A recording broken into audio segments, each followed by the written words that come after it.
बोले सतगुरुदेव भगवान की जय, सच्चे दरबार की जय। आइए सत्संग शुरू करने से पहले हम कुछ भजनों को श्रवण करते हैं। कहते हैं कि हमारा मन बहुत ही बिखरा हुआ है, कभी संसार में, कभी रिश्तेदार में, कभी पैसे में, कभी तन से, कभी मन में, कभी रोग से, कभी व्याधि से। ये मन बहुत ही परेशान रहता है। और आइए इन बिखरे हुए मनों को समेटते हैं, उसे एकाग्र करते हैं चंद भजनों की लाइनों को सुनकर। और इसी भजनों की श्रृंखला में एक भजन आज हम सभी प्रभु के समक्ष अर्पित करते हैं। तो बोले सियापति रामचंद्र भगवान की जय, सच्चे दरबार की जय, उमापति महादेव की जय, परम पूजनीय परम वंदनीय माँ शुद्ध शामड़ी जी की जय, परम पूज्य श्री बाबा जी महाराज की जय।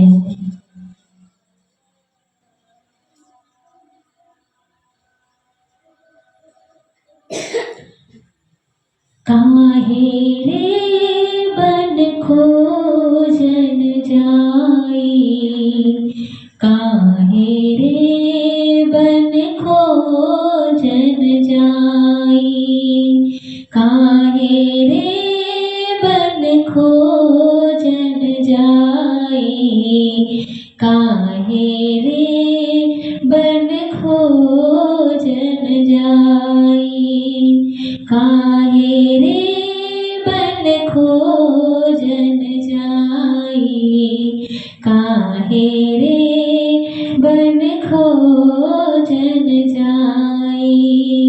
सर्व निवासी सदा लेपा, सर्व निवासी सदा लेपा, तोरे संग समाई,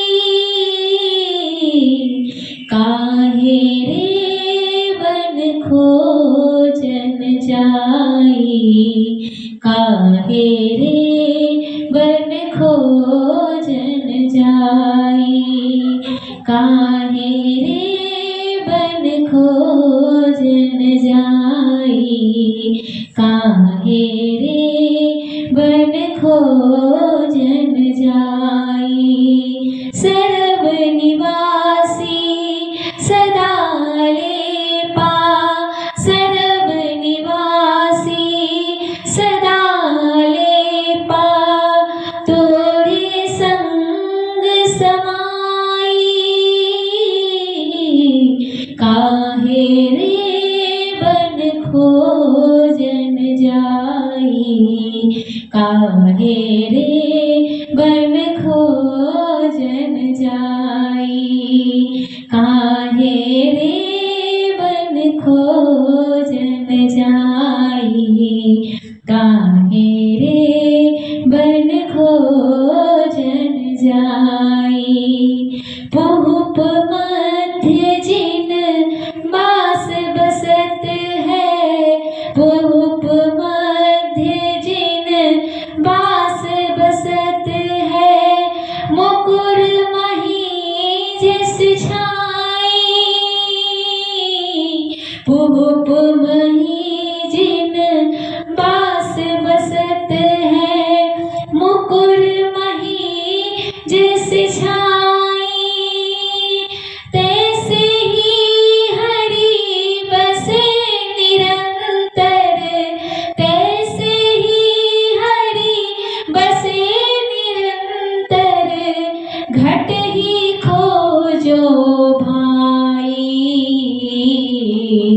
काहे रे बन खोजन जाई, काहे रे बन खोजन जाई, काहे रे बन खोजन जाई, काहे रे बन खोजन जाई।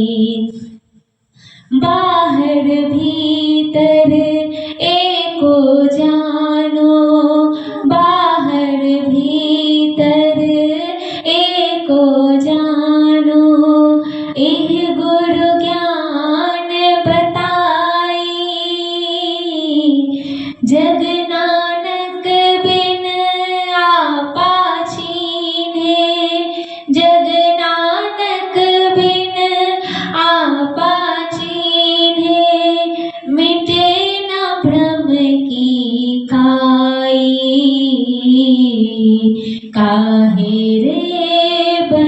खोजन जाई, काहे रे बन खोजन जाई, काहे रे बन खोजन जाई, काहे रे बन खोजन जाई।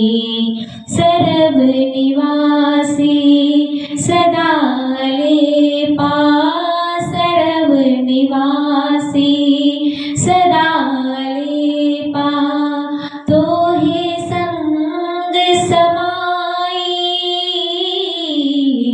काहे रे बन खोजन जाई, काहे रे बन खोजन जाई, काहे रे बन खोजन जाई, काहे रे बन खोजन जाई, काहे रे बन खोजन जाई, काहे रे बन खोजन जाई।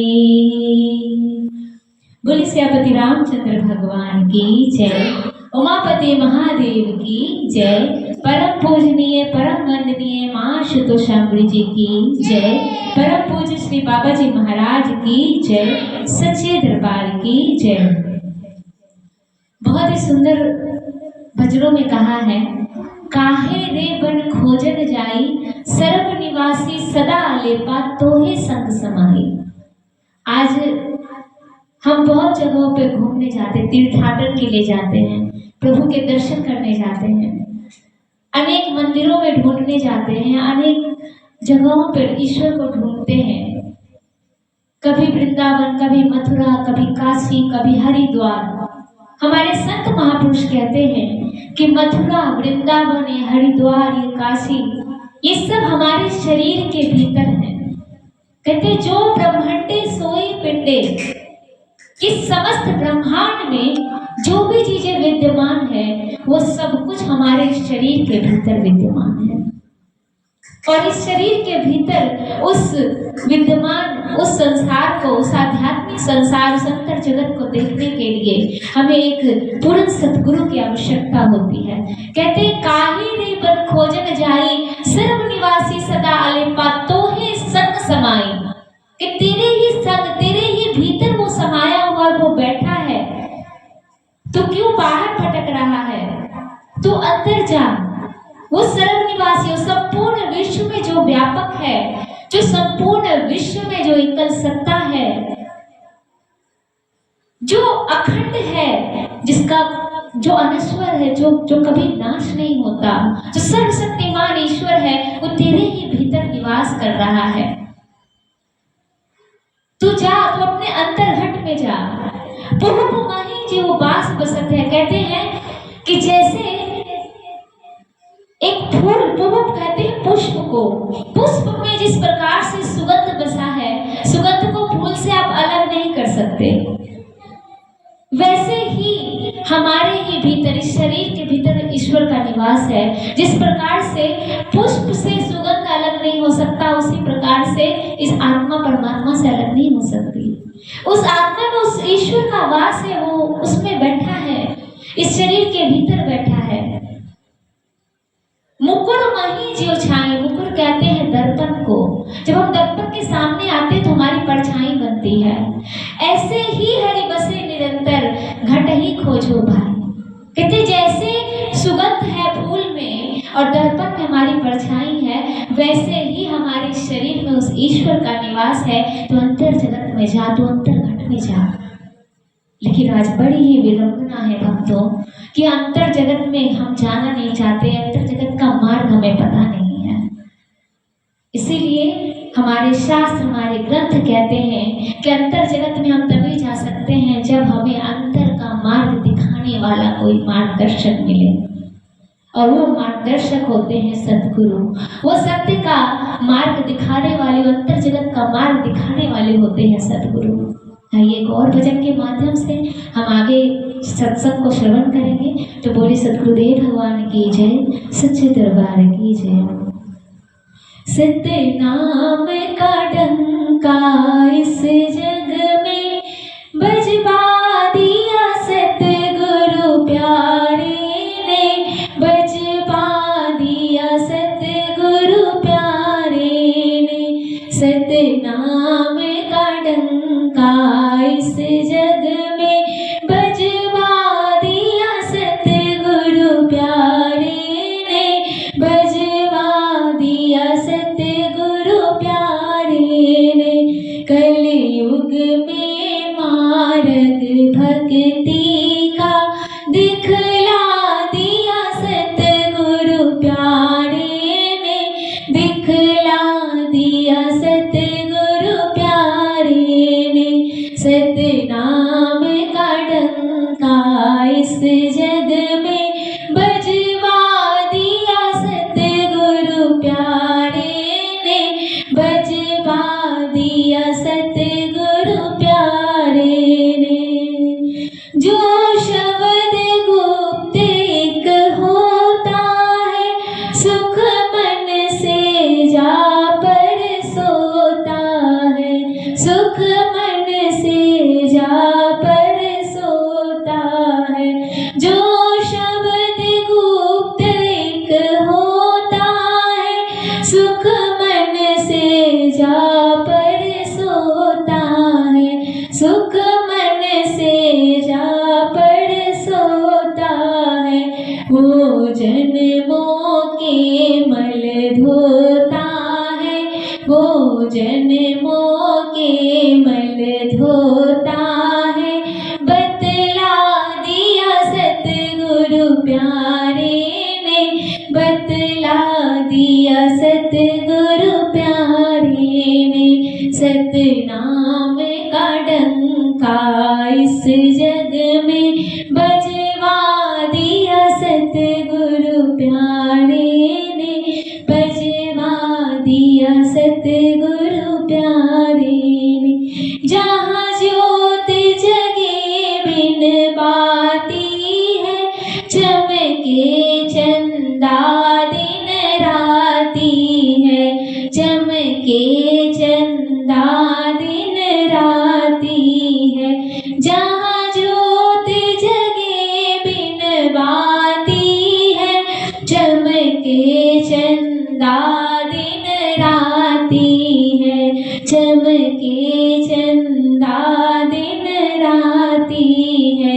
बिन नभ बिजली चमकाती है, बिन नभ बिजली चमकाती है। सो बता दिया सतगुरु प्यारे ने, सो बता दिया सतगुरु प्यारे ने। सतनाम का डंका इस जग में बजवा दिया सतगुरु प्यारे ने, बजवा दिया सतगुरु प्यारे ने। बिन फूल सुगंधी आती है, कहाँ सुरती जा मंडराती है, कहाँ सुरती जा मंडराती है। बिन फूल सुगंधी आती है, कहाँ सुरती जा मंडराती है, कहाँ सुरती जा मंडराती है। मिल प्रियतम से सुख पाती है, मिल प्रियतम से सुख पाती है। पहुँचा दिया सतगुरु प्यारे ने, पहुँचा दिया सतगुरु प्यारे ने। सतनाम का डंका इस जग में बजवा दिया सतगुरु प्यारे ने, बजवा दिया सतगुरु प्यारे ने। जो शब्द ब्रह्म कहलाता है, ना पी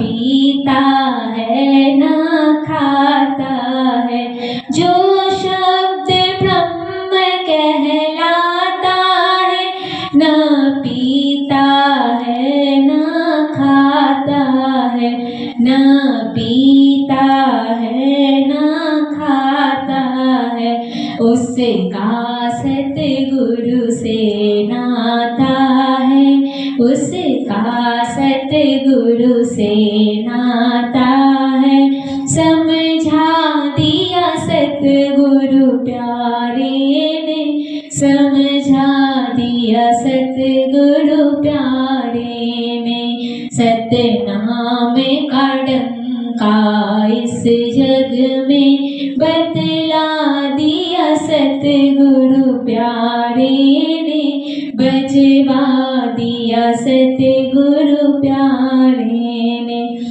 तन मन गए घोल घुमावा में, सतगुरु तो सदके जावा मैं, सतगुरु तो सदके जावा मैं, तन मन धन घोल घुमावा मैं, सतगुरु तो सदके जावा मैं, सतगुरु तो सदके जावा मैं, कहे दास क्या सुनावा मैं, कहे दास क्या सुनावा मैं, जो दिखा दिया सतगुरु प्यारे ने, जो दिखा दिया सतगुरु प्यारे ने, सतनाम का डंका इस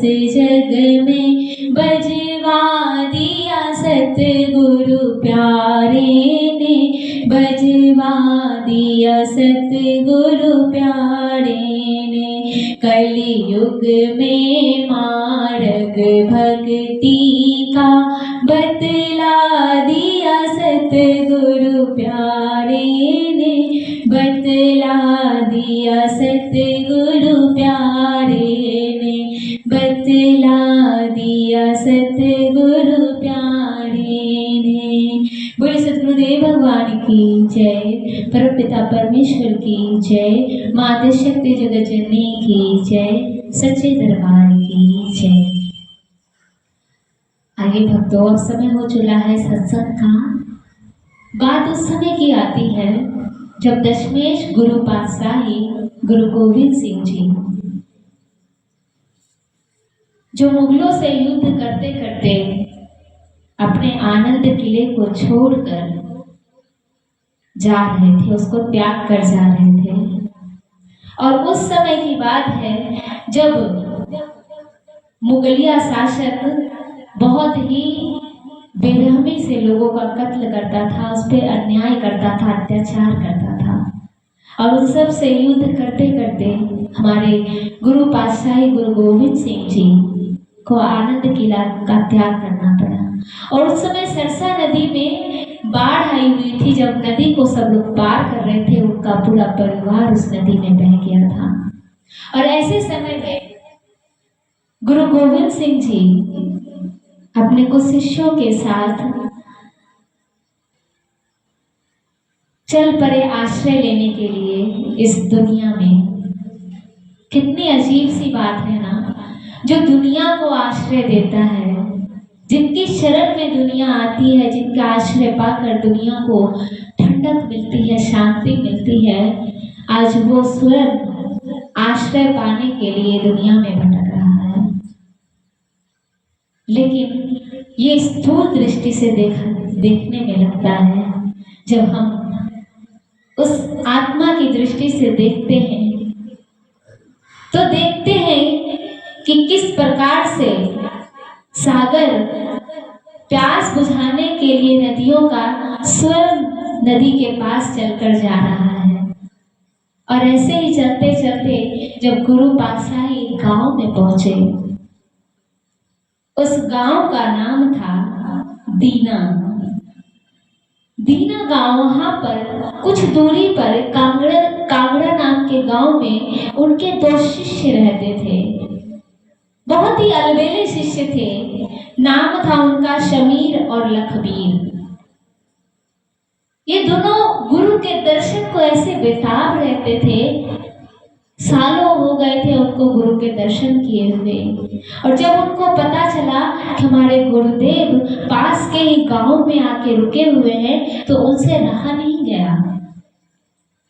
वो उनके दर्शन पाने को बेताब हो उठे और गुरु के दर्शन पाने को चल पड़े। और जब वो दोनों शिष्य उस दीना गांव में पहुंचते हैं तो अपने गुरुदेव को देख कर नमन करते हैं। कहते हैं, सच्चे पातशाह, बड़े भाग्य मेरे जो आपका दर्शन हुए। न जाने कितने जन्मों के पुण्यों का प्रताप है ये कि आप स्वयं चलकर आए हमारे पास। कैसा सौभाग्य है हमारा। और दोनों रोने लग जाते हैं। वो दोनों गुरु की खूब सेवा करते हैं। गुरुदेव कहते हैं कि मैं तेरी सेवा से प्रसन्न हूं, तू बता तुझे क्या चाहिए। तो शमीर और लखमीर दोनों हाथ जोड़ के कहते हैं, प्रभु आप चलकर हमारे पास आ गए, इससे बड़ा सौभाग्य मेरे लिए और क्या हो सकता है प्रभु। लेकिन फिर भी गुरुदेव कहते हैं कि बोल शमीर, बोल लखमीर, बता तुझे क्या चाहिए। तो कहता है, प्रभु बस इतनी कृपा करो कि आप हमारे गांव में आओ और वहां कुछ दिन विश्राम करो, कुछ दिन वहां रहो। तो गुरुदेव तो दया के सागर होते हैं, करुणा निधान होते हैं, भक्त के भाव को ऐसे ग्रहण करते हैं। उन्होंने उनके भावों को देखा, भावों की प्रबलता को देखा और उनका अगला पड़ाव उस भक्त के गांव में, कांगड़ा गांव में हुआ। और जब शमीर और लखमीर को ये बात पता चली, दौड़े दौड़े भागे भागे अपने गुरुदेव के पास जाते हैं। वहां पर एक दीनू नाम का दर्जी, जिनके घर के बाहर बरामदे में गुरुदेव अपना आसन लगाते हैं, वहीं रुकने की व्यवस्था होती है। अब शमीर और लखमीर को तो मानो पूरे ब्रह्मांड की दौलत मिल गई, पूरी कायनात की दौलत शोहरत मिल गई। उनके पैर ही जमीन पे नहीं पड़ते, दिन रात सेवा में लगा रहता। लखमीर तो फिर भी सेवा छोड़कर गुरु के दर्शन करने पहुंच जाता, लेकिन शमीर को दिन रात सेवा सेवा सेवा सेवा में लगा रहता।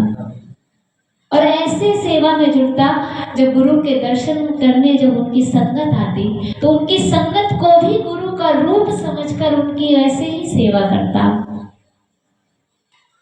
उसका तन नहीं, उसका मन भी इतना पवित्र था कि उसने मन से भी कभी किसी के बारे में कुछ भी बुरा नहीं सोचा, कुछ भी ऐसा नहीं सोचा जिससे कि मन में कालिख जमे।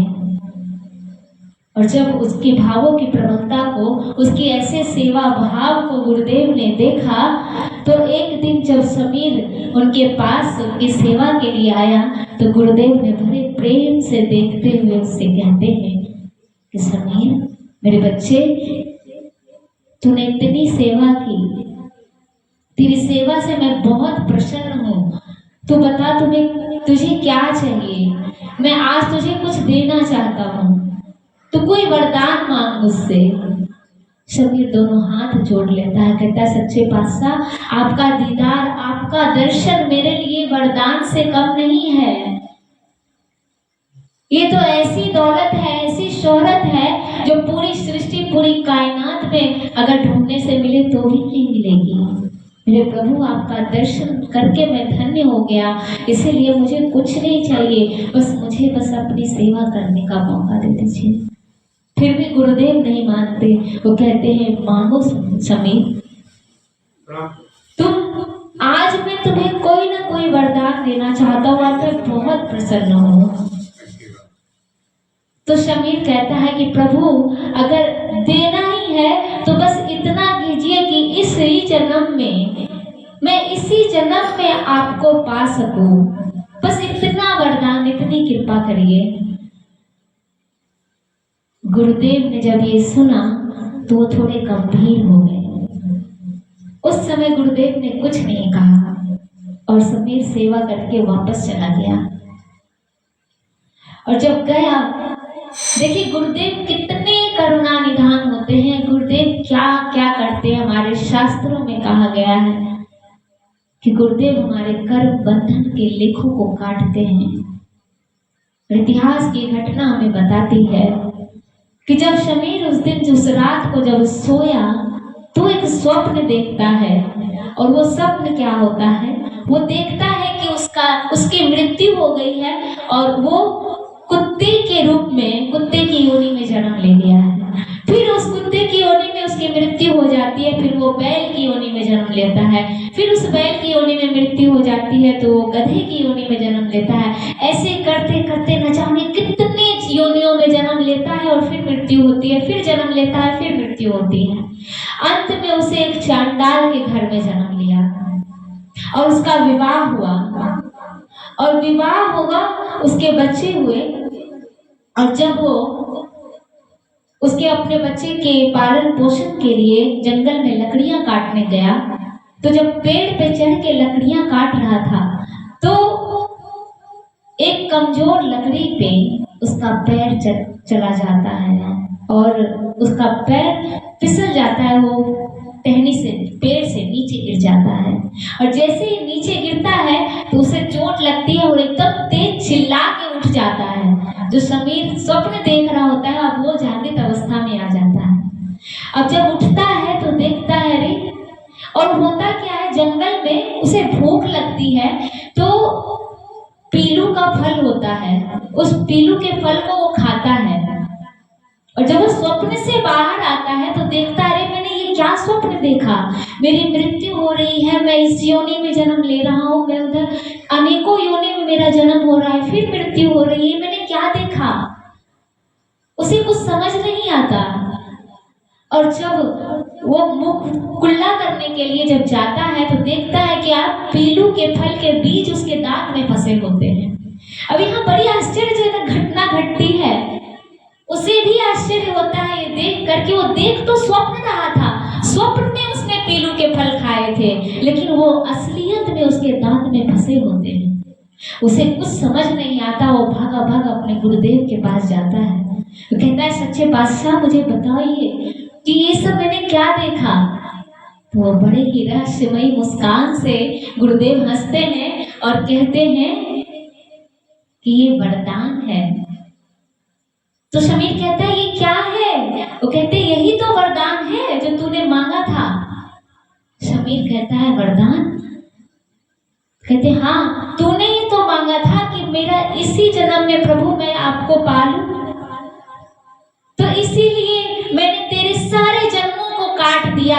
अब तू इसी जन्म में तेरे सारे कर्म बंधन को मैंने काट दिया, तेरे सारे कर्म संस्कार को खत्म कर दिया, जला दिया, इसीलिए अब तू इसी जन्म में तू मुझे पालेगा, ये हमारा वरदान है। शमीर ने जब ये देखा, उसने हाथ जोड़ा और उसके नेत्रों से अश्रु बहने लगे और वो कहने लगा हे सच्चे पातशाह, मैंने तो इतनी सेवा भी नहीं की, मैंने तो इस जन्म में कहा था काट देना, आपकी इतनी कृपा, इतनी दया कि आपने एक रात में और पूरे के पूरे कर्म बंधन काट दी। ऐसे होते हैं गुरुदेव भक्तों, ऐसे होते हैं गुरुदेव। हम सोचते हैं कि हम ये सेवा हम कर रहे हैं, इस सेवा का फल हमें चाहिए। हम कोई सेवा भी करते हैं तो उसमें ना हमारा मन होता है, ना हमारा तन होता है, हम बस ऊपर ऊपर से करते हैं। लेकिन यहाँ पे इतिहास की घटना बताती है कि उस सेवा का फल इतना दिया प्रभु ने कि उस समीर के समस्त कर्मों के बंधनों को काट दिया। अनेक जन्मों में जो उसे जन्म लेना पड़ता उस जन्मों को खत्म कर दिया। कहाँ तो उसने इस एक जन्म की बात की थी, कहाँ उस प्रभु ने एक रात में सारा खत्म कर दिया। यही होती है सेवा। कहते सेवा वो अमृत है, पूर्ण गुरु की सेवा वो अमृत है जो हमारे मन के विषैले विकारों को धोकर निर्मल और पवित्र बना देती है। गुरुदेव की सेवा वो चंद्रहास खड़ग के समान है जो हमारे समस्त कर्म बंधनों को, उसके जंजीरों का खात्मा करके हमें स्वतंत्र, इस आध्यात्म की स्वतंत्र ऊंचाइयों में उड़ने का अवसर प्रदान करती है। गुरु की सेवा एक ऐसी दिव्य सीढ़ी है जिस पे चढ़कर एक साधक दिव्यता की ऊंचाई को प्राप्त कर जाता है, अंधकार से प्रकाश की ओर चला जाता है। गुरु की सेवा इतनी महिमावान है। हम देखिए हमारे शास्त्र में लिखा है, अनेक जन्म संप्राप्त कर्मबंध विदाहिने आत्मज्ञान प्रदानेना तस्मै श्री गुरुवे नमः। कि अनेक जन्म संप्राप्त, अनेकों जन्मों के जितने भी हमने कर्म बंधन को, जितने भी संस्कारों को हमने प्राप्त किया है, कर्म बंध विदाहिने, कर्म के बंधन को विदाई मतलब विच्छेद कर देता है, खत्म कर देता है, जला देता है। आत्मज्ञान प्रदान, आत्मज्ञान को देकर, वो ब्रह्म ज्ञान को देकर, तस्मै श्री गुरुवे नमः। ऐसे गुरुदेव को मेरा नमन है, ऐसे गुरुदेव को मेरा प्रणाम है, जो हमें ब्रह्म ज्ञान को प्राप्त कराकर हमारे भीतर के अंतर में दिव्य नेत्र को खोल दे और हमारे उस नेत्र को खोलकर अपनी कृपा से हमारे कर्मों संस्कारों की गठरी का खत्म कर दे, जला दे, स्वाहा कर दे। ऐसे गुरुदेव को नमन है, ऐसे गुरुदेव को प्रणाम है। भगवान शिव गुरु गीता में कहते हैं भक्तों, और ऐसी जो वो सत्ता, वो साकार सत्ता जब जब इस धराधाम पर आती है तो हर एक जीवात्मा को अपनी सेवा का मौका देती है। एक एक चर अचर सभी प्राणियों को, सभी जीवों को अपनी सेवा का मौका देती है। ये हम पर निर्भर करता है कि हम उसे कितना करते हैं। जब भगवान श्री राम त्रेता युग में आए तो उन्होंने भी, क्या उनमें इतना सामर्थ्य नहीं था कि माता सीता का पता लगा लेते? क्या उनमें इतना सामर्थ्य नहीं था कि 100 योजन समुद्र को लांघ कर माता सीता को ले आते, रावण को मार देते? उनमें सामर्थ्य था, वो सर्वशक्तिमान सत्ता थे, लेकिन फिर भी उन्होंने उन बंदर भालुओं को सेवा का मौका दिया।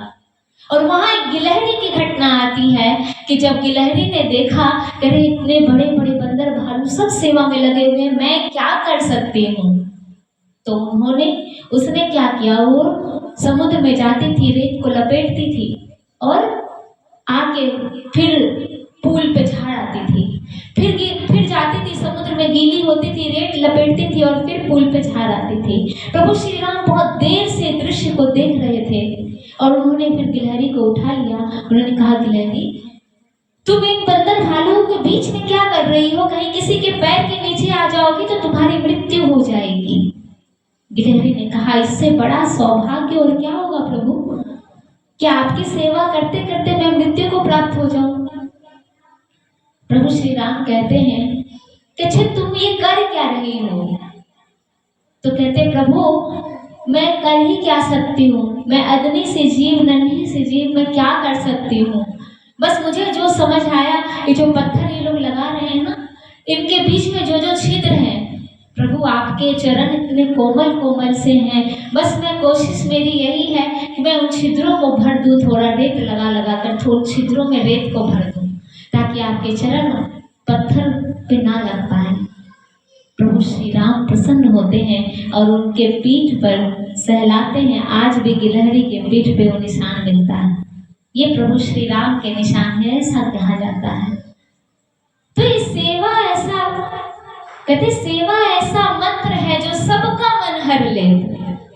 तो सतगुरु की सेवा ऐसी सेवा है, लेकिन कैसी सेवा, कौन सी सेवा करने से ये सब होता है कि जो सोई सेवा सफल है, जो सतगुरु की आज्ञा में, सतगुरु का मन मनने, उनकी आज्ञा में की जाती है, उनकी आज्ञा में रहकर की जाती है। अपनी मनमर्जी से सेवा नहीं होती, उनकी आज्ञा में रहकर जो शिष्य सेवा करता है वो सेवा सफल होती है। भक्तों, एक बार पूर्ण गुरु के दरबार, हमारी माँ के दरबार में माता झाड़ू लगा रही थी। तो जब माँ उधर से गुजरी, उधर से जा रही थी, तो माँ ने कहा कि क्या कर रही है? तो उनके साथ, माँ के साथ और भी शिष्य लोग थे, तो उन्होंने कहा, माता झाड़ू लगा रही है। माँ चली गई। फिर थोड़ी देर के बाद फिर माँ वापस आती हैं, माता फिर झाड़ू ही लगा रही होती हैं।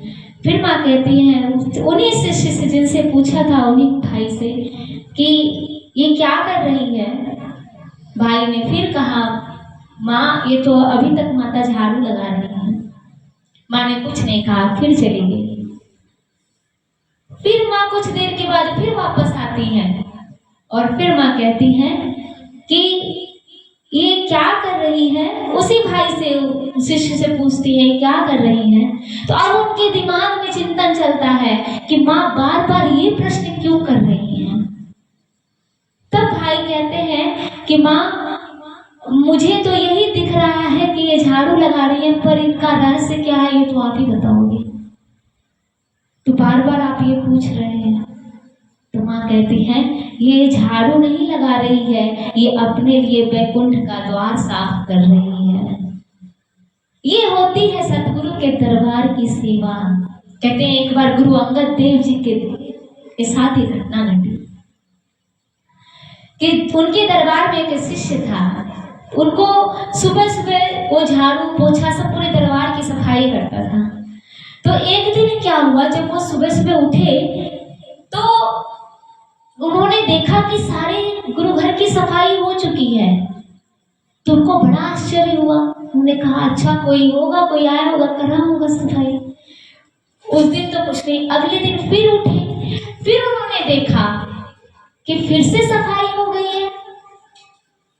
फिर उन्होंने कहा अरे कौन है जो ये रोज हमसे हमारे उठने से पहले सफाई करके चला जाता है। तो अगले दिन उनके मन में चिंतन आया कि मैं जाग के देखूंगा कि कौन है जो ये बिना मतलब मुझसे पहले आके सफाई कर जाता है। तो जब अगले दिन वो रात को जाग के देखते हैं तो देखते हैं कि जब 3 बजता है, 3 बजे के बाद प्रकाश होता है और प्रकाश से एक बहुत ही सुंदर अप्सरा नीचे उतरती है। बहुत ही सुंदर नारी नीचे उतरती है, पूरे जेवरों से लदी हुई, अच्छा वस्त्र अलंकार पहने हुए, और उतर के नीचे आती है और वो साफ सफाई अपनी चुनरी से झाड़ू लगाती है। झाड़ू से नहीं लगाती, अपनी चुनरी का झाड़ू बना के और दरबार में झाड़ू लगाती है। और जब ये वो शिष्य देखते हैं तो उनको जाके कहते हैं ये देवी आप कौन हैं जो इतनी सुबह सुबह आके मेरी सेवा है ये झाड़ू लगाने की और आप कर जाती हो, आप कौन है, आप हमें बताइए। तो वो देवी कहती हैं कि प्रश्न ये नहीं है कि हम कौन है, प्रश्न ये है कि ये दरबार किसका है।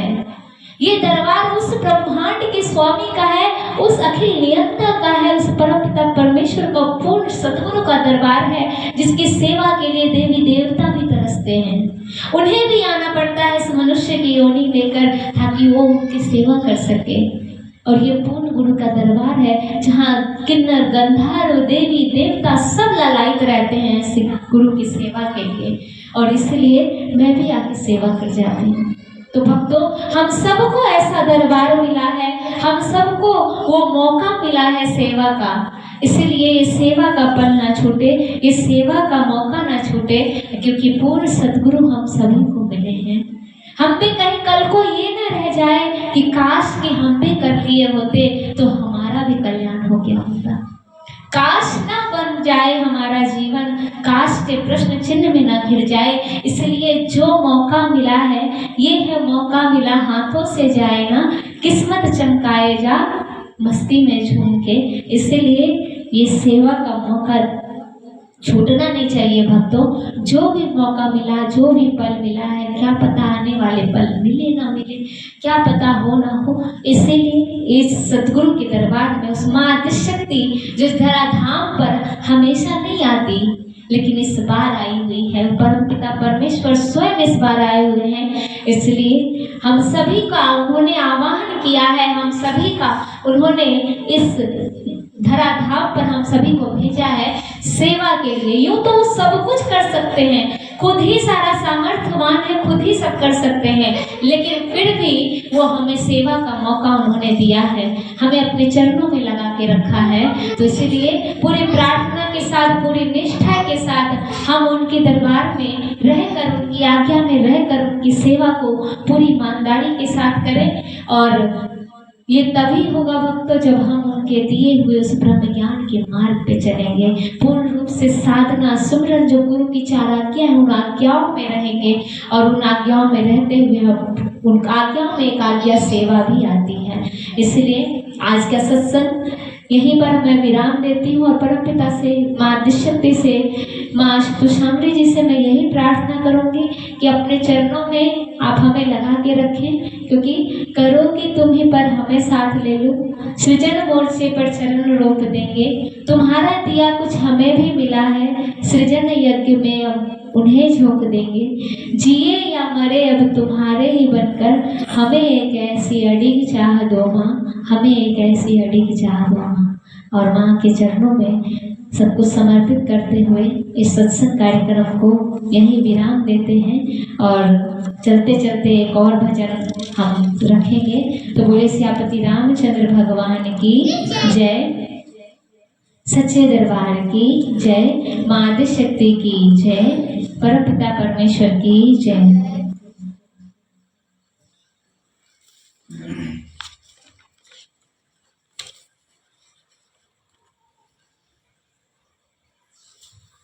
सबना जिया का एक दाता, सो मैं बिसर न जावी हो, सबना जिया का एक दाता, सो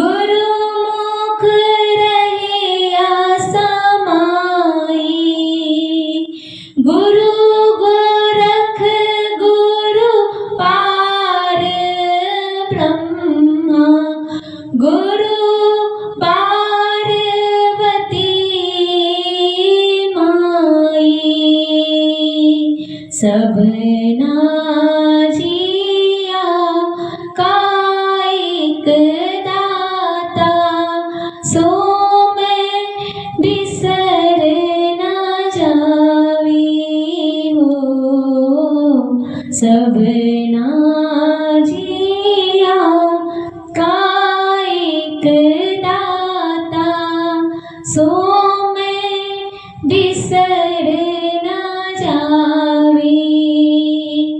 बहुत सुंदर शब्द है जिसमें कहा है इन संपूर्ण जीवात्माओं का एक ही दाता है, हे प्रभु मैं उससे ना बिसरूं, मैं उसे ना भूलूं, क्योंकि वही है जो हमारे प्राणों में समाया है, वही है जो हमारे रोम रोम में शक्ति बन के रमन कर रहा है।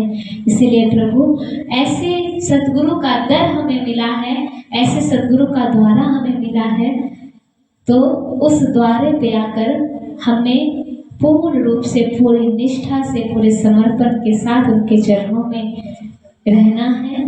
ऐसी प्रार्थना के साथ इस सत्संग कार्यक्रम को हम यहीं विराम देंगे। तो बोले सद्गुरुदेव भगवान की जय, सच्चे दरबार की जय, परम पूजनीय परम वंदनीय माँ तुषामरी जी की जय, परम पूज्य परम श्रद्धेय बाबा तुषामर जी महाराज जी की जय, सर्वश्री आशुतोष भगवान की जय, सियापति रामचंद्र भगवान की जय, उमापति महादेव की जय, सच्चे दरबार की जय।